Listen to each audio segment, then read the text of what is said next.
ፍቅር ማለት ለሌሎች ምጥ መያዝ ማለት ለምትወደው ሰው ዋጋ መክፈል መኖር ነው እንጂ ዋጋ ማስከፈል አይደለም።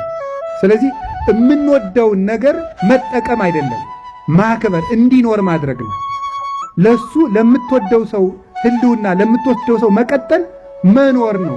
ለሚወዱት መኖር ነው እንጂ የሚወዱትን ሰው ለኔ ኑርልኝ ማለት አይደለም። እኛ ግን የምንፈልገው ምንድነው? የምንወደውን ሰው ነው ዋጋ የምናስከፍለው።